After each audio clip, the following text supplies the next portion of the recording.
Dubois. Bonjour. Maryse, hein, on se connaît, donc on va se tutoyer. Alors, je vais lire mes notes, hein, parce que tu as des mandats par-dessus la tête, mais je sais que tu les assumes avec brio. Tu es présidente de la Fédération régionale Nouvelle-Aquitaine du CIDEF, tu es présidente du CIDEF Limousin et tu es vice-présidente du De la national, hein, Fédération de la nationale. Fédération nationale Oui. du CIDEF. Avant qu'on commence, Marie, c'est quoi le CIDEF? Alors, un CIDEF, c'est une association qui permet de donner de l'information. C'est un centre d'information sur le droit des femmes et des familles. Ce sont des structures qui existent depuis une quarantaine d'années pour certaines et qui sont là pour donner une réponse aux femmes, aux familles, pour tous les aspects de leur vie professionnelle, familiale, juridique, droit de la consommation, aide à l'emploi, etc. Alors si on est ensemble ce matin, c'est parce que se pose la question, assez légitime d'ailleurs, de l'impact du confinement sur les violences intrafamiliales. Ma première question, c'est est-ce qu'aujourd'hui, d'après les informations que tu as, on observe, ça fait presque 15 jours, hein, qu'on est confiné, une augmentation du nombre de signalements de violences intrafamiliales?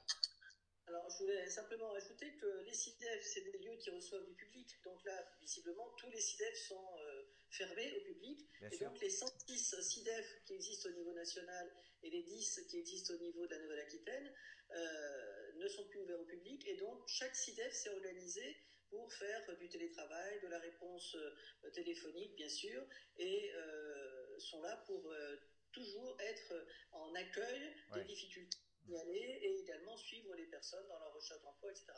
Alors, dire qu'il y a une augmentation du nombre de signalements, de coups de fil sur les violences intrafamiliales, je n'irai pas jusque-là. On sait que les violences, elles sont importantes. On le voit dans les services d'urgence, on Ouais. le sait par les médecins, on le sait par les pharmaciens qui maintenant sont un lieu de signalement.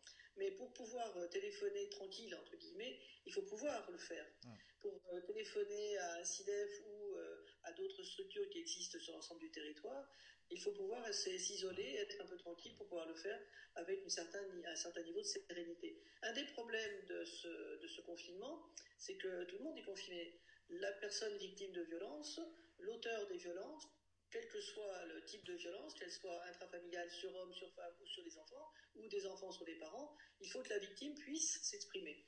Et le problème, c'est ce confinement qui exacerbe également les violences intrafamiliales. Alors dire qu'il y en a plus, on sait qu'il y en a plus, dire qu'il y a plus de signalements, non. En revanche, certains CIDEF sont également, par exemple le CIDEF des Landes, qui gère l'attribution des téléphones grave danger, les TGD. Là, ils sont directement en prise directe avec les procureurs. Donc ça veut dire qu'elles sont totalement débordées de travail. Elles font un travail phénoménal et on gère également dans certains CIDEF la notion d'hébergement.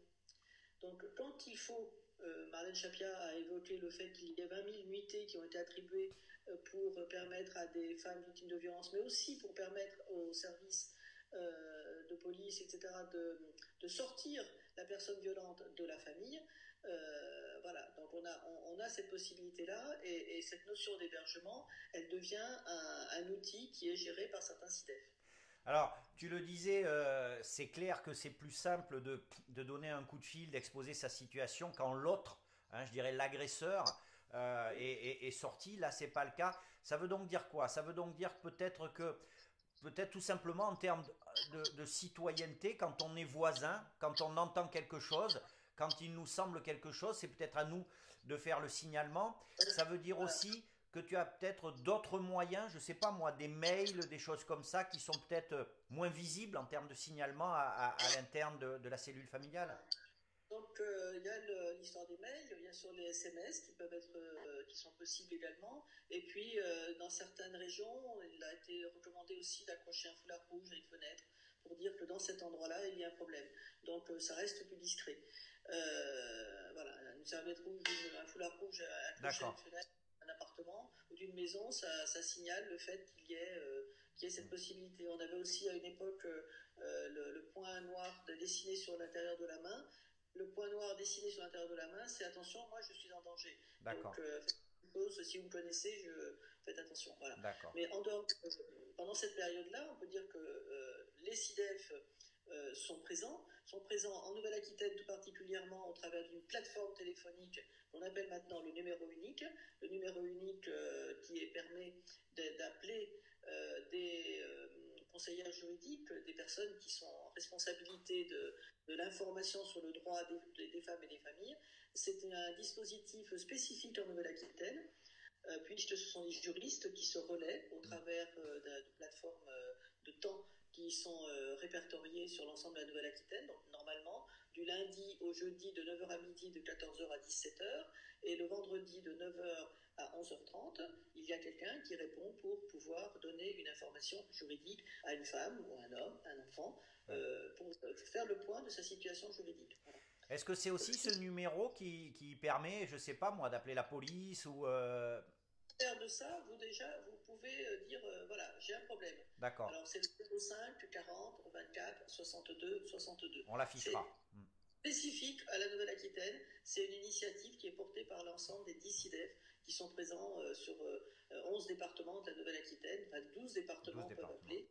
12 départements peuvent appeler ce numéro, puisque dans le Lot-et-Garonne, il n'y a pas de SIDEF, mais on espère qu'il va y en avoir un bientôt. Voilà. Et il y a aussi le 3919. Alors voilà, je voulais y venir. Donc il y a aussi 3919 qui en général, quand vous dites que vous habitez la Haute-Vienne ou la Charente, va vous ramener sur le SIDEF puisqu'on travaille en direct avec eux.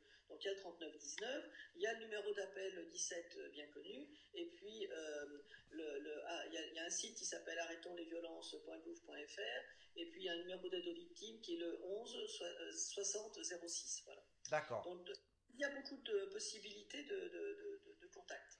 Alors si on est dans une famille où effectivement il y a des actes de violence, est-ce qu'il y a quelques conseils à donner je ne sais pas, peut-être pour pouvoir faire valoir ses droits, se faire protéger à la sortie du confinement? Alors, oui, il y a sûrement, voilà, en règle générale, il faut monter un dossier. Donc, on peut prendre en photo, on peut enregistrer. Voilà, donc ça permet aussi d'avoir une trace audible et visible d'une situation de violence. Il y a l'association des femmes huissiers de justice au niveau national qui a décidé pour toute cette période d'intervenir gratuitement au domicile ou pour pouvoir référencer un certain nombre d'actes. Donc ça, c'est quelque chose d'important puisque c'est une profession qui se mobilise gratuitement au service des familles en difficulté. Donc en particulier sur les violences conjugales. Elles ont décidé de porter l'accent sur cette situation. Comme les pharmaciens actuellement ont été utilement mobilisés, en règle générale pendant le confinement, on a le droit de sortir faire des courses, on peut passer par la pharmacie pour acheter quelque chose, et aussi de dire attention, j'ai un problème. Donc l'ordre des pharmaciens a été informés, outillés, et savent faire justement ce relais que la femme elle-même ne peut plus faire directement depuis son appartement ou sa maison. Voilà. D'accord, ben tout ça, ce sont des infos précieuses qu'on fera défiler sur le bandeau pendant l'interview. Maryse, on arrive au bout de l'interview. Est-ce que tu as quelque chose à dire, peut-être en direction de ces personnes qui sont victimes de violences, ou alors, je dirais, je recommence, mais des simples citoyens qui, eux, peuvent avoir connaissance de quelque chose? Alors, les simples citoyens, en règle générale, ne savent pas intervenir parce qu'ils disent oh là là, c'est dans la famille, donc chacun chez soi. Voilà. Là, je crois qu'il faut savoir rester chez soi, mais aussi rentrer dans les familles pour pouvoir dire c'est bon, quoi, stop, on arrête là. Donc, le simple citoyen doit avoir sa responsabilité encore plus mobilisée sur ce sujet-là. Et puis, les associations qui font ce travail de suivi, on n'a pas parlé des points d'écoute psychologiques, mais les SIDEF qui développent ces points d'écoute psychologiques assurent le suivi. Donc, envoient des SMS, permettent de réconforter ou d'accompagner ou dans la prise de décision, etc. Et c'est vrai que l'ensemble des pouvoirs publics, qu'ils soient la gendarmerie, la police, mais également la justice, puisque la justice a décidé de réouvrir les tribunaux pour pouvoir prendre une décision de sortie de la famille d'un conjoint violent ou pour protéger une ordonnance de protection de la femme. Donc cet aspect-là fait que tous les services possibles et imaginables sont mobilisés autour de ça. Donc Voilà, je ne dis pas que cette période de confinement, elle va bien se passer, parce que je sais que dans certaines familles, ça se passe épouvantablement mal, et que voilà, il faut pouvoir sauver le couvert de temps en temps. Donc les associations, elles sont là aussi pour pouvoir permettre l'expression orale ou écrite d'une difficulté et pouvoir le gérer après. Bien, ben merci beaucoup Maryse, hein, merci beaucoup.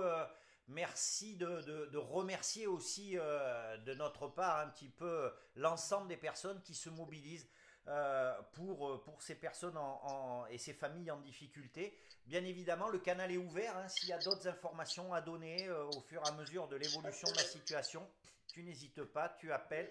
Ce canal est le tien. Merci beaucoup Maryse. Voilà, merci beaucoup, bonne journée à tous. Au revoir, à bientôt, bonne.